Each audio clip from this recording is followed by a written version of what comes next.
Hey, good morning, everybody, and welcome to this week's episode of the Shineability Show. If you haven't been here before, my name is Robin Carberry, and I help Gen X women untangle the knot of midlife confusion, uncover what they're here to do, and unleash more flow, meaning, success, connection, and joy in their lives. So I apply my years of experience mentoring hundreds of folks on growth journeys. I ask questions and I do some deep listening. And I leverage my own journey as an OG Gen Xer to help my clients stop second guessing and backpedaling and instead start moving forward with full confidence that they are on the right track. So today, what I'd like to talk about is what you should be looking to right now to find more fulfillment and joy in your life. So it's normal for us to look for fulfillment through other people or certain milestones, the right business or the right job, the right person or the right relationship, the right level of income. We all want connection, relationships that have meaning, and even the validation that comes with being successful, right? Chasing those things and then achieving them can bring momentary satisfaction because you set a goal and you met it. That should feel good, right? Especially when it's something that you thought would have meaning to you or something that you thought you wanted. But when you arrive at that place or you meet that milestone, you may find it doesn't necessarily have the meaning that you thought it was going to. So you immediately move right on to the next thing and hope that's finally going to be the thing that makes all the difference for you. So the problem here is that when we're setting these types of goals that we think will fulfill us, they're often about societal expectations or conditioning that we bring to the table about what success and happiness are supposed to look like. So you may look successful on the surface, but you don't feel fulfilled, or you don't feel like what you're doing has meaning, or that it gives you a sense of purpose. So unless you're able to find fulfillment inside yourself first, nobody else is going to be able to fill that hole for you. And understanding what really will fulfill you allows you to be in control of your own life story.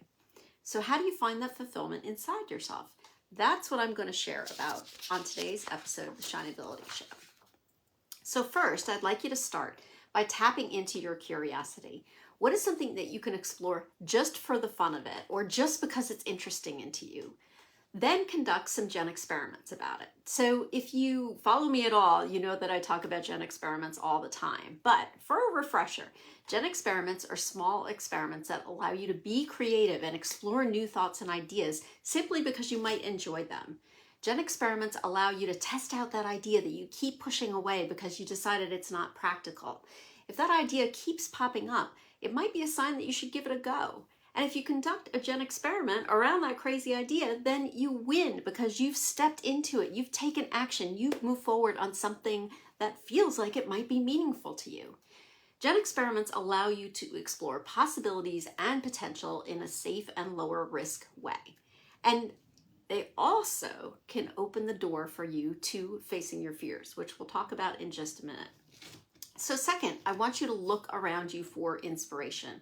Who are the people who truly inspire you? And this isn't about the number of followers they have or the amount of money they make or the fancy lifestyle that they're living. It's really more about how they show up. How do they treat people? What is the type of work that they're doing that makes a difference?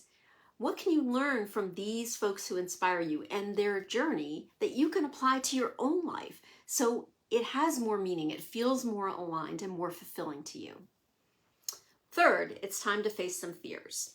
So sometimes the thing that you are most afraid of is the key to unlocking everything for you. The things that truly will fulfill you and have the most meaning to you may lie just on the other side of taking that action or doing that thing that feels really scary to you. So give yourself permission to make some mistakes and grow by stepping into that fear. So just the act alone of stepping into the fear can build your confidence. It can prepare you for more, and it gives you a bigger jolt of your personal potential than any artificial success milestone will. So finally, understanding what you truly believe and value, not what somebody else tells you to believe and value, and acting in alignment with that will bring you more fulfillment and joy. It's not always easy, I get that, but it starts with getting in touch with your own personal values. So I do actionable values exercises with my clients, and it is always interesting to see what unfolds for them, how their priorities shift, and how decisions become easier for them once they define those actionable values. So once you define your own actionable values, it gives you a framework for making aligned decisions that fulfill you instead of draining you. So your Gen experiment for this week is to set aside a pocket of time to get clear on your own values. So if you need some inspiration here, which I get, sometimes, you you put an exercise in front of someone and it's like, oh my gosh, I can't even think of any values. My mind has gone blank. So there are some resources for you. You can Google lists of values and you'll find tons of resources there. Brene Brown has a list of values that you can download for free. And for some additional inspiration, let me just tell you some of my actionable values. So, trusting myself to make scary decisions and take scary actions when it's what I truly believe most in is one of my actionable values. Making space for joy is one of my actionable values. Being honest and vulnerable, even when it's hard, and especially when it'll help other people, is one of my actionable values. So take some time to go through this exercise for yourself. Don't rush through it. This is important back work to finding the work that fulfills you and brings you with joy. And if you have any questions or you need some support around this, I'm here for you. Just let me know. So that's it for this week. I hope you have a great rest of the week, a wonderful Wednesday, a happy Mother's Day this weekend for those who are celebrating that. And I'll see you next Wednesday. Bye.